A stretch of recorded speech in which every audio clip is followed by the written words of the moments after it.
Cheers. Just want to say thanks for the invite today, guys, and there's some great presentations there actually earlier. Well done to all involved. I suppose, look, to give a bit of explanation about this is I'm the BIM and digital construction manager for PJ Hegarty's. Who we are is we're established since 1925. We're one of Ireland's most progressive building companies. We undertake complex projects throughout Ireland and the UK with offices in Dublin, Cork, London and Limerick. What we do is we offer a full range of construction services, including management contracting, design and build, alliance partnering and PPP contracts, in addition to traditional build arrangements. The range of work we undertake varies from small to multi-million euro contracts. We're fully committed to providing quality service for our clients, completing projects to the highest standards, the ISO 9001s, and safety is a critical thing for us as well. We're also ISO 19650 certified with the BSI. Just to give an example of the type of projects we build, these are current projects we have ongoing. So that's the Glanbia cheese production facility in Kilkenny. It's currently ongoing with us. Block N, Central Park in Sandyford in Dublin, and Apple's new campus in Cork. In terms of our completed projects, we have ESB Fitzwilliam, which we've completed there in the last year or so, Thomond Park, which we all currently stand in at the moment, some data centres, Penrose Quay in Cork, Spencer South, which is Salesforce's new headquarters, and our Hawbolan site in Cork as well. As I said earlier, these are our offices, these are our locations. I suppose this is the first thing to talk about. As digital and BIM manager, something we all have to be aware of is cost of software. Construction software is growing, and this is just an estimate from a company I sign up with in market research. It's growing at an alarming rate. Construction loves technology, and technology loves construction. So over the next 5 to 6 years, the estimates are that it'll grow by over $700 million just in construction software. What that means to us is costs are going to increase, and they're going to increase in one of two ways. Autodesk have committed to like a 5% increase in license costs over the next few years, and then you have other ways that can impact you. One of them is, for example, Bluebeam recently decided to switch their to a subscription-based service. So again, license costs are increasing.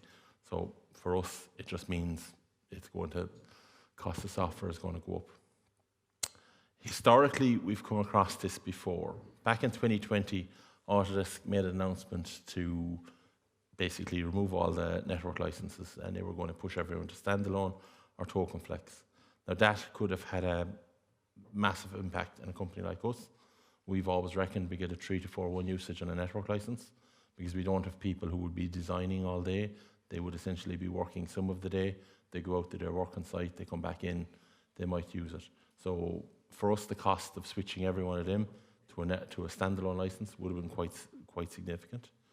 So what happened was, back when this announcement was made, myself and Sean did a little workshop in our offices in Dublin, where we tried to work out what the difference is going to be between token flex and a standalone license for people, because a standalone license is $3,500, about that, isn't it?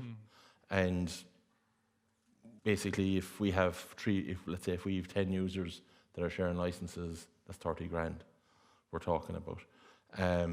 So one of the things we looked at here was, what is the tipping point between token flex and standalone, and how do we work that out?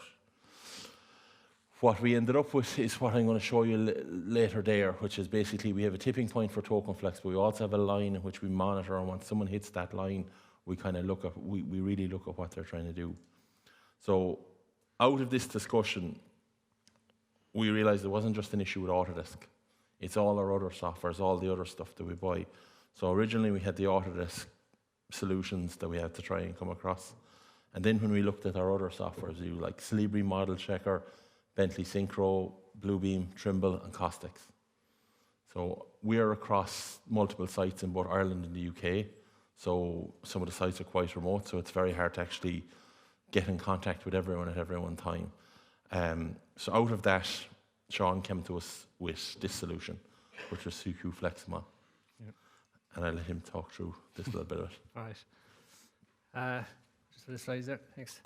So just in case anyone doesn't know what CQ Flexmon is, what it is, it's a license management solution that has been developed by Symmetry. What it does is it reviews any executable file that has been triggered on a user's machine. This is all pushed up to an SQL database, and every user is tracked on their usage, be it from Autodesk licensing all the way down through Bluebeam, any executable. We've customers who are using it to track other non-Autodesk offerings. It's around 25 years old.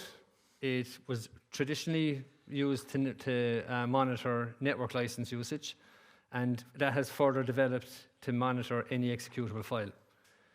And it's constantly being developed to meet customer demands and their needs. It has other offerings too. It can do a license monitor. It can do license usage. It can manage user assignments as well and their subscriptions. It can also do a SAM compliance as well. So it analyzes all your machines across the company and makes sure that they're compliant.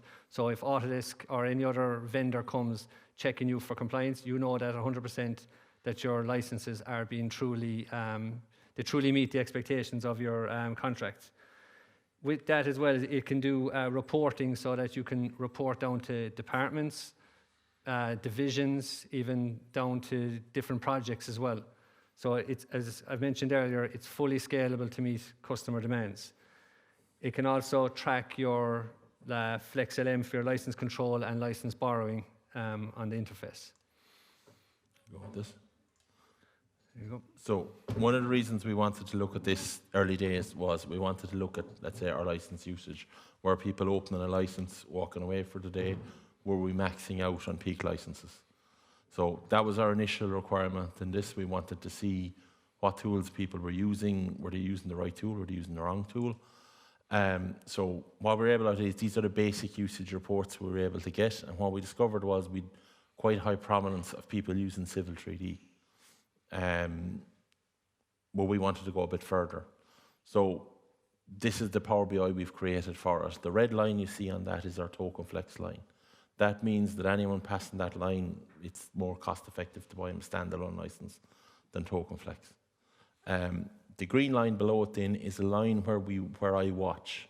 So generally, if someone starts passing that usage, the first thing we'll do is we'll engage with them and we'll see what tool exactly are they using, what support do they need? Do they need training? Do we need to get Symmetry to come in and do support? Or we look at their workflows and we look and support them how best we can. I suppose I'll go back a bit in this. This has been critical because we have a lot of people that said work on sites in the UK. The whole lot we're looking at. One of the initial cases in this we found was we had a lot of our team in the UK working on civils projects who were managing away with AutoCAD LT, but they were burning quite a lot of hours in it. So by looking at that, we looked at the LT licenses and we quizzed a few people. And what we discovered is that like by switching them to Civil 3D, there was actually way more functionality in Civil 3D for them. So actually, by switching them to Civil 3D, A, we were able to get rid of the AutoCAD LT license, and B, we were able to enable them to get their work done much quicker and save them time. One of the big things from this is it's given us a better oversight of our software usage across the company. We've now started looking at a lot of non-Autodesk programs, like the Bluebeam, Trimble, stuff like that. As I mentioned earlier, it's a better targeted approach as well.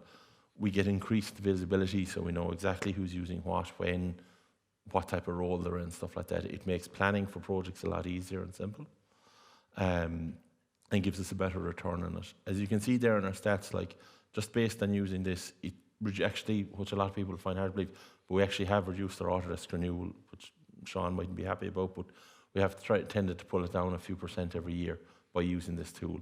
We've managed to offload about 40% of our LT licenses because we found people worked better with a better tool, and it's actually reduced our dependency on the network licenses by about 50%. We have 50% less network licenses than we had when we started at this.